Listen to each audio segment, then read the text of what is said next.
you want to make sure that you keep in contact with your client, so at the bare minimum, you want to make sure that you're sending email communication to the client.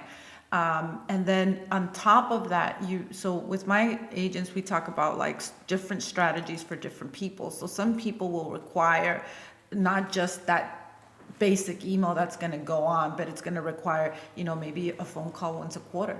Yeah. Right. Or, maybe that client doesn't necessarily require a phone call, but it's going to require a text message once a quarter, or however it is. So you have to, based on the relationship you have with that client, you then have to build that strategy.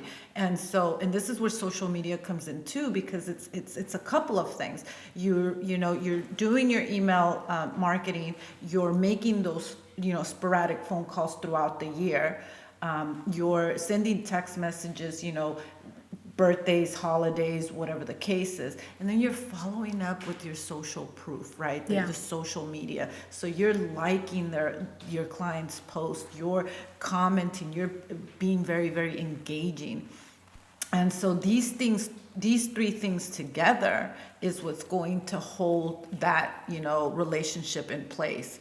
Social media is wonderful to be able to do that, right? Because especially if you're in the industry and you're working and you're busy, right? Let's just say your clients know you're busy, but yet here you are taking the time and commenting, making them feel special. Yeah, commenting on their pictures, or taking the time. I do this all the time. I get on the phone and I'm like, hey, I thought about you. How are you doing? Yeah. 95% of the conversations with my contacts don't even have anything to do with real estate. I'm asking about the fam. I'm asking about the kiddos. We're talking about business. We're talking about investments and stocks and this and that, and, current events. Can you believe what's going on? So. Yeah, that definitely would make a huge difference, because as you say that, I'm thinking, okay, let's say my bank. When I'm getting ATM on my birthday month, they'll put like this happy birthday Margarita message. I'm like, great, you're not giving me money for it. Yeah, exactly. What did I get out of this? Exactly. Except for you lagged 5 seconds giving me my cash. But then I'm thinking of when it's an actual person that's the business. For example, my optometrist. So as I would speak to him, I'm like, okay, I'm literally here because you have to tell me if I'm okay to get, let's say, LASIK or whatever the reason is. And he's like, what degree did you get? What do you want to do in 5 years? And he's writing all of this down. And then the next time I come for my follow-up, he's like, oh, so you got your chemistry degree and then you moved on to get this, and these are your dreams. So where are you in that plan? And I'm like, wow, because of that, I love this guy so much. He feels like family, right?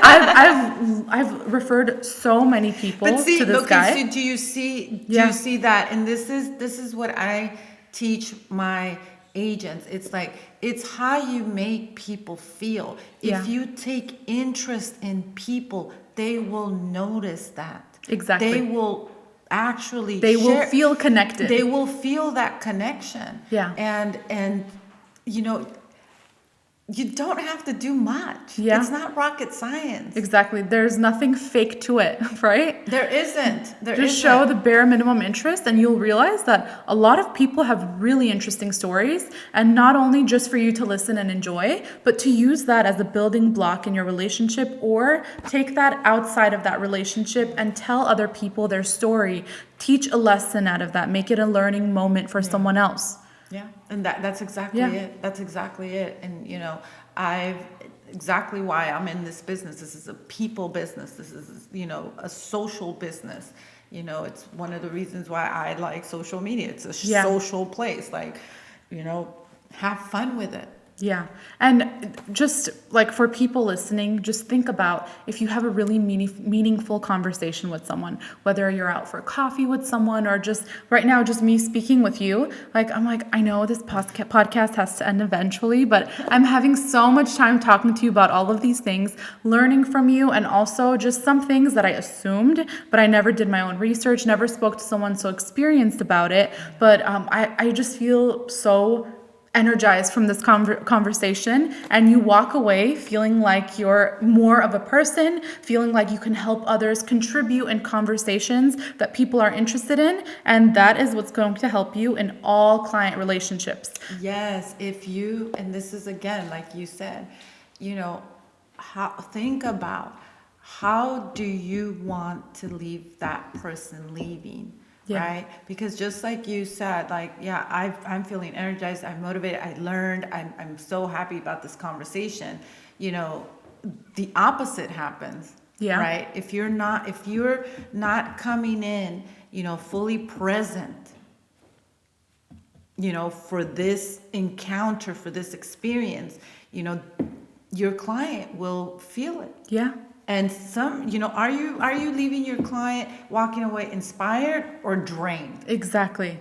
Yeah. By the time they're done talking to you, they're like, oh my God, I need a nap. Did you just ruin their day? Yes, exactly. Or did you give them bad news, but make them feel like there is a shift in this? Yeah. I will work for you. I will make sure that this works towards your benefit, towards your interests, right? Absolutely. Absolutely. It says, one rule of thumb for me to like, when we talk to clients and we have to have, tough conversations, before you even go to that client, have the solution already. Yeah. Or one or two, don't just come to somebody with bad news and be like, well, that's just how it is. Then you're looking clueless and making them feel awful. Exactly. It's like, but you have some agents that like, they'll get, a phone call like, oh, we're canceling the escrow. Or the first thing they do is they panic and call the client. And instead of preparing a script, you don't have to follow it to be natural, but to know that if they're silent on the other end of the phone, because some people just don't talk as much, you're not just awkwardly like, hello, I told you it didn't work. I told you that, right? Exactly. Yeah. So you want to be able to take control of that and follow up after bad news, not just to present them with positive, because, it's the real world. Sometimes you're not going to have positive news, but just to be like, oh, I feel awful too. And like, how are you holding up? Is there anything else? Sharing that. Like, I love that you said that. Like, oh, I feel awful too. What a bummer. Yeah. Thanks for watching, and make sure to subscribe and share this video for good luck. Actually, share this video to 2,022 people, and you'll have sold more homes by the end of the year than you could have dreamed of. Or break the chain and don't make any sales. Totally up to you.